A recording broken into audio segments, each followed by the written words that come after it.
कक्षा 10 विषय हिंदी विशिष्ट। प्रिय छात्रों, आज हम वात्सल्य भाव के अंतर्गत कवितावली के संबंध में पढ़ेंगे। पिछले कालखंड में आपको कवितावली के रचयिता गोस्वामी तुलसीदास जी की रचनाएं, उनकी काव्य विशेषताएं आदि के संबंध में बताया था। आज हम उनके द्वारा रचित कवितावली का कुछ अंश जो हमारे पाठ्यक्रम में है उसके हम व्याख्याएं और उसके संबंध में आज हम पढ़ेंगे। तो कवितावली का पद्य क्रमांक पहला है, पद्यांश क्रमांक पहला कि अवधेश के द्वारे सकारे गई, सुत गोद के भूपति लेच निकसे, अब लोक हों सोच विमोचन को, उगिसी रही जे न ठगे धिक से। तुलसी मन रंजक रंजित अंजन, नैन सुख अंजन जातक से, सजनी शशि में समशील उभई, नवनील सरू रही से विकसे। तो ये कवितावली का पद्यांश क्रमांक पहला है। इसमें कवि तुलसीदास जी लिखते हैं। तो पहले हम इसका संदर्भ देखेंगे। संदर्भ के अंतर्गत ये पद्यांश कहाँ से लिया गया है इसके संबंध में हम देखेंगे। तो संदर्भ में है, प्रस्तुत पद्यांश वात्सल्य भाव के अंतर्गत कवितावली नामक पाठ से अवतरित है और इसके कवि तुलसीदास हैं। जैसा कि हमने पहले भी बताया था आपको कि संदर्भ में पद्यांश के संबंध में या गद्य हो तो गद्यांश के संदर्भ में हम लिखेंगे कि कहाँ से, कौन से पाठ से लिया है, कौन इसके कवि या लेखक हैं। तो यहाँ पर यह कवितावली का पद्यांश क्रमांक पहला है। कवि हैं महाकवि तुलसीदास जी।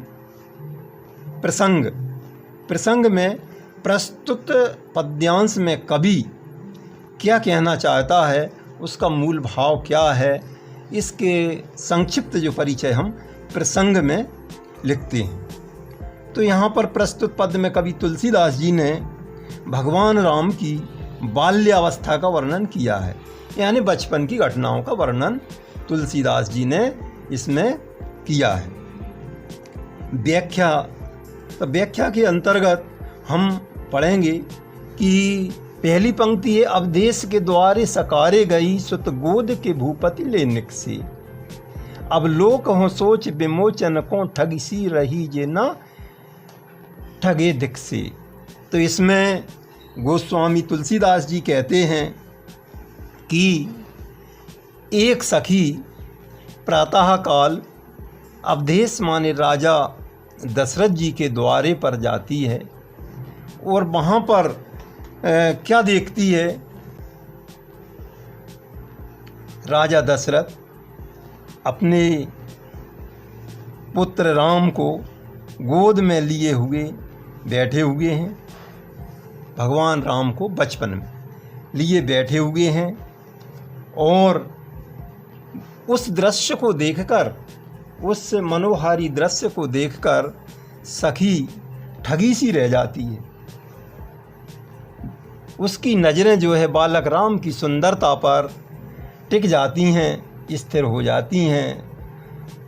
वह कहती है कि उस समय का दृश्य जो है बहुत ही मनोहारी है, जो मन को बहुत ही प्रसन्न करने वाला है और ऐसा लग रहा है जैसे वे चंद्रमा से टके समशील दो नवीन नील कमल के समान विकसित हैं।